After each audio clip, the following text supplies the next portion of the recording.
He is back. I mean, the hat is everything, Ian. Ian Karmel joining us now. He's a comic. He's host of the podcast All Fantasy Everything. Where'd you get the hat? I like that hat.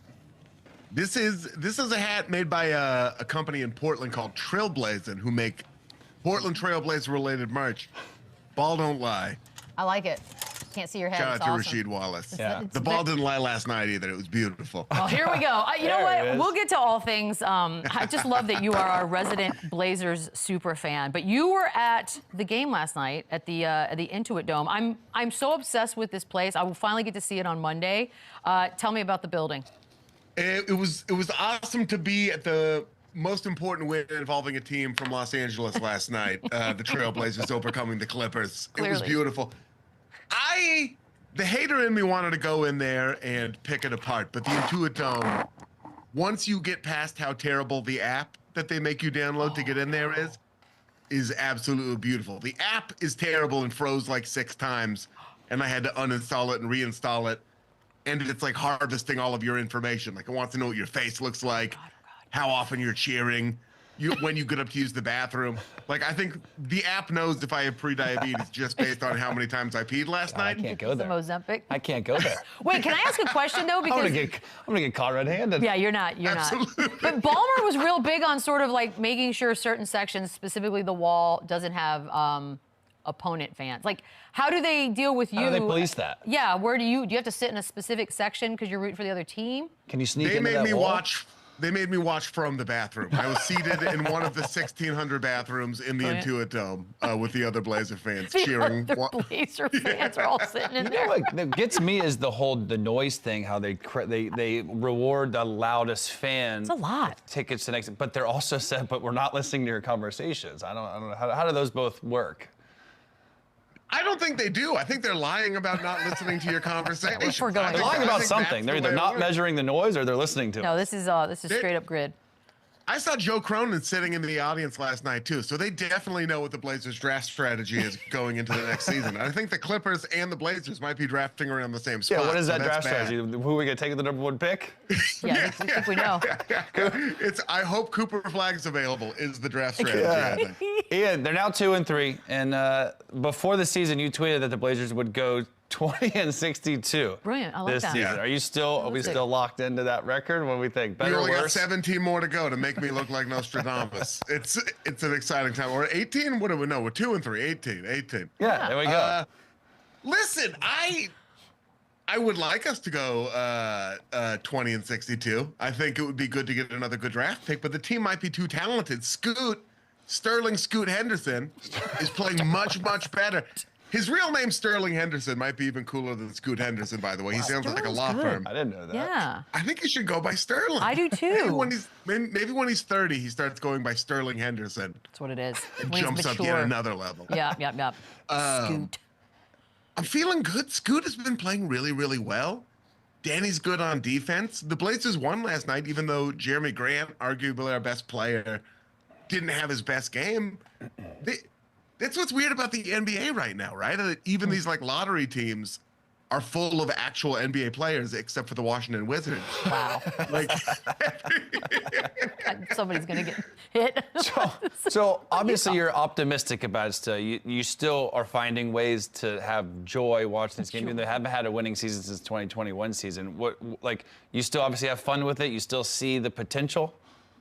absolutely. If you can't enjoy the lean times, you don't deserve to enjoy the bountiful times, right? So there's little ways to enjoy this Blazer season. Watching Donovan Clingan try to adjust to how fast players in the NBA is, that's been an adventure. But I don't know. There's a bunch of bright spots on this team, and Shaedon Sharpe isn't even back from injury yet. And once that happens, and he's out there trying to dunk on Victor Wembanyama, there's going to be yet another dimension to the season for us to enjoy. I like that. I like that you're an honest fan with the 20-62 prediction. So I feel like I know the answer to this, but are you good with the idea of let's just go ahead and tank for Cooper Flagg? It's like kind of asking, are you good with climate change? Like, I don't really have the power as an individual to change anything, and I just kind of have to accept it, right? But some people are vocal. Like when your team is, destined for nothing, you're just like, yeah, I want us to suck because I want change. I do kind of want us to suck because the history of the Portland Trailblazers is not one of like free agents wanting to come to the Rose City and play there. We've never had luck with that. So it's either got to be through draft picks or trades. And what we have in front of us right now, I guess, are options for both of those things. So, yeah, I think we're good. I think as an NBA fan, as long as your team has a direction and they're working in that direction, as a fan, you can be excited. You know, for a long time, it was trying to win with Damian Lillard and CJ and all those guys. And now it's not trying to lose, but trying to develop young talent, you know, and move in that direction. And I think they're committed to that direction, so I'm happy. I still have nightmares of Damian Lillard in a Blazers jersey, what he did to me. Seems so long ago. I know you do. I know you do. Yes. Oh, just goddamn it. So long ago. So I got to ask you, have the fans embraced DeAndre Ayton yet? Like, I know he had a bunch of issues in Phoenix. He comes there. It's never been about talent in my eyes with him. I know he missed. What was the thing last year? That's why I don't know. Have you heard anything? I know he missed a game earlier because the neighborhood was too icy. Have they forgiven him for that? Like, what's the deal with him? Going back to climate change, as long as the temperature slowly rises in the Portland metro area, I think Ayton's slated to play all 82 games this season. That was one of the funniest things. And win 20 of them. I've never heard that excuse, ever. Although I heard it from, like, actually I have worked with people who couldn't make it in because of ice. Here's the thing. They don't salt the roads in Oregon because they don't want it to run off into the rivers and hurt the salmon spawn, which is a noble thing to do. Yep. So the ice does get gnarly, but somebody like DeAndre Ayton, I think, can afford snow tires or chains, you know, but chains. I know he's from the Bahamas, so you're not used to that kind of lifestyle, right? So yeah, it's true. That's actually a fair point. Has Portland embraced DeAndre Ayton? Not the way we typically embrace people that we really love, but he's starting to grow on us, you know? Like that plant behind you? Like, I don't know what that's doing. Like that plant behind. We've named it DeAndre Ayton. It's slowly creeping across. Just making its way across the whole room. Credit where credit is due. He was great for the last quarter of last season, and he's started off really hot this season. And if he keeps playing like this, he actually might ruin it because he might take us out of the Cooper Flagg Ace Bailey lottery. And put us back like at the 8th pick, and then and then they'll hate him again. No, we're gonna love DeAndre Ayton if he keeps I playing. like that you hedged your bet, throw it in Ace Bailey there too, Oh, just in case you fall to 2 or 3. Or Ace Bailey. Anyway, like who's slated to go around 10? I'm gonna start watching those. Yeah, exactly. Just be ready. Just be ready for that. Look, we're not a hot take show necessarily. We do have Lou Will, who sometimes will chime in with Wilt didn't have 100 points and other things. But I think he's more up. I think it's more the off court. Yeah, off the court Either way. shenanigans. Either way, the numbers are ridiculous. Uncle Wilt did. But we're about a week into this thing, maybe a little over. What is your hottest, spiciest take right now on this season? Nuggets are cooked. The Nuggets are cooked. Like you're pulling into the drive-thru in McDonald's, and like that's how cooked they are. I think Jokic is still Jokic, but I think let me frame the hottest take like this. I think maybe everybody on Serbia is better than we thought, just based on how Jokic is playing. His Serbia team looked better. If you ran the Serbia national team out on the NBA court right now, I think they'd be playing better than the Denver Nuggets. I mean, he's not lying. Could you argue that? I mean, no, they should have beat Team USA that one game, and it's dicey. I gotta agree with you. To me, they seem like a step slow. They seem Jamal Murray's kind of in a funk. I think Kendrick Perkins, someone said, watch Jamal Murray playing without Jokic. He's a different player. It's all he did in Canada, so it is a little bit confusing. Like the magic's worn off. When Jokic is off the court, they're scoring 65 points. Per 100 possessions, something like that. It's insane. Yeah. It doesn't even remotely resemble an NBA team. And that's terrible. That is terrible. KCP's in Orlando playing great. Like they didn't really, the front office and the coaches don't like each other, it seems like. The young guys aren't playing well enough. It's sad times in Nuggets land. Thank God for Bo Nix. Otherwise, it would be a dark, dark day in Denver.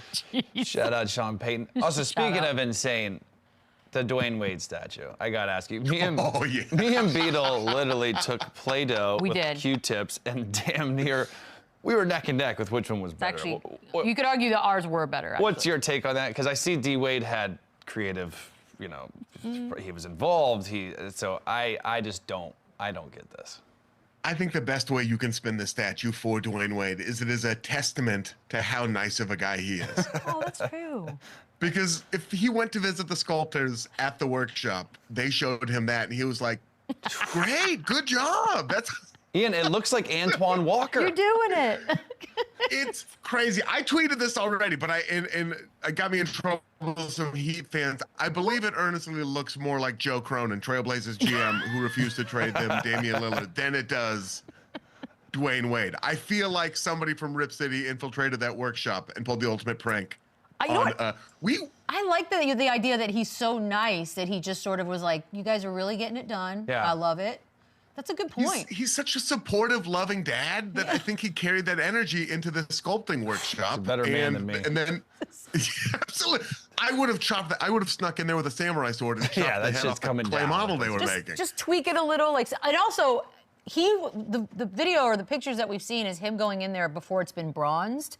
And so I think once they also bronzed it, it almost accentuated the worst parts of it. Is it the worst? Is it worse than the Ronaldo one? We saw a Tupac one. We've seen some bad. Crazy. Lucille Ball was bad. There's some terrible statues out there. Here's the thing about this the Ronaldo statue. It was at a random airport, right? It was just at like a random airport in Portugal. So that's bad.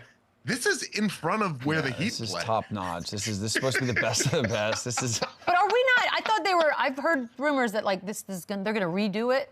Or did I make that up? No, the guy came out and said no one else could do it. Could have done a better job. You could say that. They still could probably try. Yeah, but we have eyes. We can try to do it better if we want. I feel like it's not.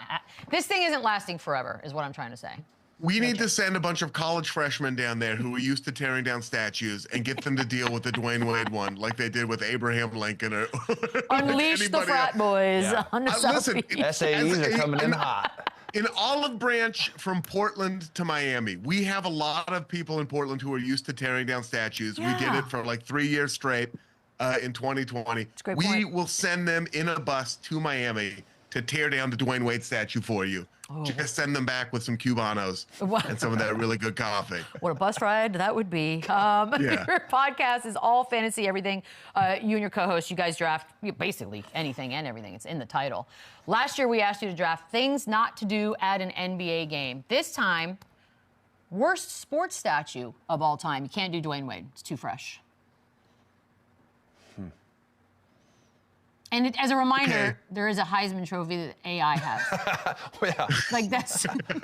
AI's is this big outside of the arena. It's cute. It's so tiny, and his face is super tiny. But all the statues at the Sixers practice facility are small, true. so at least that helps that one.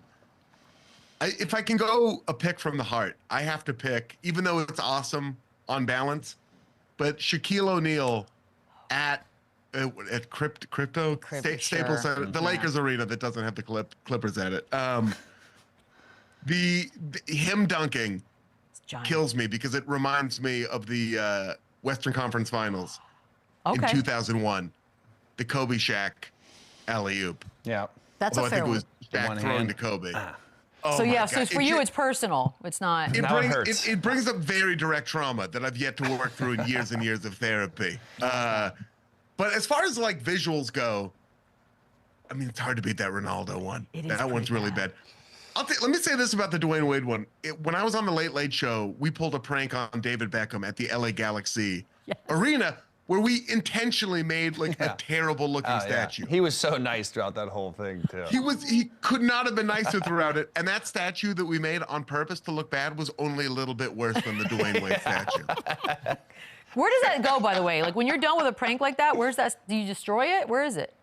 We destroyed it. The head sat in our offices for the remainder of the show, and now I have no idea where it is. I think they buried it deep underground. They're not even going to arrest the guy that takes down the D Wade statue. They're going to give him season tickets. They 100% are going to reward him. Yeah. Send that dude who pried the ball out of Mookie Betts' hand down to Miami, and let's just let him go on a tour of destruction. What a little segue you just gave me there. That was my next question for you, which also turns out that it's Gronk's college buddy, which killed me even more. You said as an idea that this is the greatest thing that you've ever seen, which is, I mean, this just reeks of New York City Yankee fans and what they would do. It reeks of a dude that doesn't do vowels. It reeks of a dude who probably reeks. That's a great point. What's your take on this? And by the way, what would be like an NBA equivalent of someone just taking the ball or taking someone's like shoes? Like what do you do? I think the NBA equivalent is somebody going full Nick Nolte and Blue Chips, taking the ball and punting it into the stands. You know, I would love to see that. And honestly, Trailblazer fans, this is the perfect year for it. You know what I mean? You're not ruining anything. Yeah, they're helping you out. Yeah, it was like, as an idea, there's a moment for that guy, and I don't know how thorough his thought process is, just in general, Not but very. Yeah, not very. I think you know. where he's holding the guy's glove and he's like, "This is happening. I'm doing this." It's like. It wasn't quick either. This felt like 5 minutes. Yeah. It took a while. It looked like he was like prying open like the paper on like a sandwich that had been wrapped too tightly, or like a breakfast burrito. It was like He's trying to really get a getting tennis in ball there. out of a dog's mouth. Like a dog's mouth, just prying the jaw of a Rottweiler just open. It is an amazing example of humans possessing free will, right? Isn't it? Where it's like you can actually do that. There's nothing stopping you from walking into a grocery store, grabbing a gallon of milk and pouring it on the floor, other than you stopping yourself from doing it. And this guy, something broke in his brain. Broke? I'd argue never was. It might have broken at Arizona back when he was there with Gronk. Yeah. My favorite part, though, and I know, Ian, you must have loved this as well, was not just his defense of himself was, that's my wall. I have to patrol my wall. Like, all right, soldier. Oh, great, Jon Snow. Great. But then I work in radio, and we had so many callers calling in defending. Like, that's his job. Those are his seats. That's his air. I'm like, have I lost my mind? If there was one guy on the Yankees, especially in the fifth inning last night, who had that kind of dedication to finding the ball, they might be headed back to LA for Game 6 right now. It's crazy. It's not your job. Your job is to sit there and eat 6 hot dogs. Yeah. And I think he did that job too. So just follow through on that. Focus on that. Mission oriented. I know they gave his tickets away from the game last night, but if he hadn't had tickets, would they have banned him for next season? Like, how'd that work? I don't know. Like, maybe. I always wonder how you even enforce the banning without. Not everybody's the INTUIT Dome where they have full facial recognition. Like, I feel like you could still sneak back into Yankee Stadium. 1,000%. If you wanted to. Yeah. Joe Mazzulla has been giving us quote after quote already this season. I think winning a championship's the greatest thing that's ever happened for us, because now we get things like we're all going to die soon, and we want fighting back in the NBA, which I have loved.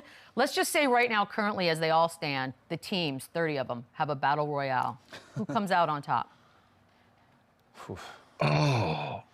I have to think about that. A fight? Yeah, just full on scrap. We're all pretty soft, man. We? God. You are soft. Who's the Miami Heat player who was the was the MMA fighter? James Johnson. I think is he even on the Heat still? I think he's. I don't even know where he. But yeah, we talked about yesterday. He's like That's the only one where like one guy. NBA players know don't mess with that guy. He's in Dallas. Yeah, don't mess with Jay Pacers. Johnson. Pekovic has been Like out the of the league for a Pistons, while. I think will be tough with Pacers. Isaiah Stewart and Jalen Durant. Like they're big, but and they got the culture of bad boys. I almost feel like you need the bad boys. If we don't have guys that stand out, this is my theory. If you don't have guys that stand out necessarily as overtly tough, then maybe you go as young as possible. Because sometimes when you're young, you kind of don't think and you just do dumb things. Maybe that's the alternative to this. I don't know. But then we have Gigi Jackson on, and he's the sweetest kid ever, and I don't want him to get in a fight. Yeah. So I don't know. Got to protect Gigi. Which team has no French guys on it? There's got to be an NBA team left, right? I mean, there's I don't know. They're everywhere. They are actually everywhere. I think there's one taking per. over. It's a rule now. In What the I NBA. said is, Mazzulla, if you want the players to fight too, the coaches got to fight. The coaches got to fight as well. You got to hop in there. You know he would. Careful what you wish for. That's what I want to see. I want to see Tibbs walking to center court, like the face off. Square up with like Spoelstra. Oh, I do like that. For ball, there's no jump ball. The coaches got to fight. I'm back in. I want to see Tibbs and Ty Lue having a who looks the most tired off. You know, just right there at center court. Yeah. Tibbs is charming. Do you agree with me that Tibbs is a charming person? He does have a kind of penguin-esque charm to him. You know what I mean? There's a glint in his eye, I think, that makes him charming. He has to be, or otherwise people wouldn't play for 52 minutes a game for him, right? There has to be something in there. He just had to find his people. I know today's Halloween. You can tell because I brought the spirit. Yeah.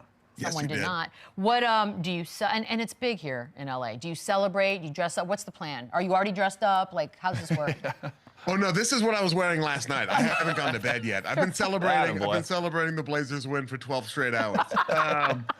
Only guy in LA that gave a damn about that game. Yes, I was down at the Dodgers parade, being like, and the Blazers too, right? Like, that's Echo Park.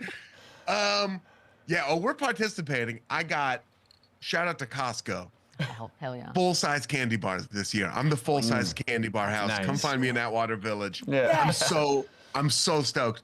And I'm dressing as my wife is from Chicago, so I'm taking a break from the constant Portland hood. Fine. And we're going as Mike. I'm Mike Ditka. Yeah, Got the mustache already. Actually, this is Fits. good. Got the sweater vest. Yep. And she's gonna be a player. And we're having a baby in December, so she's pregnant. Congrats. We're painting the belly to look like a football. We're going full. That's unbelievable. Tell them what you're going to be. We're Paw Patrol. I have a 3-year-old and a 1-year-old, so we're doing a Paw Patrol in Hidden Hills. Which Perfect. again, For I the told next Michelle decade, probably. in our neighborhood last year, they were handing out like green juice and iPhone chargers. So I was like, this sucks. This sucks. Where are the full-size candy LA's bars? the worst. I'm like, I hate LA. Is there a Marriott in your neighborhood? What do you mean? Dumbest thing I've ever heard. It's ridiculous. Ian, this has been awesome. In about 3 months, when we do our check back in with the team, we're going to want a full update on all things Portland. I'll be Appreciate here. it. Rip City. Thank you for having me. All right, we'll be back with some more Chandler and me. Lou, feel better.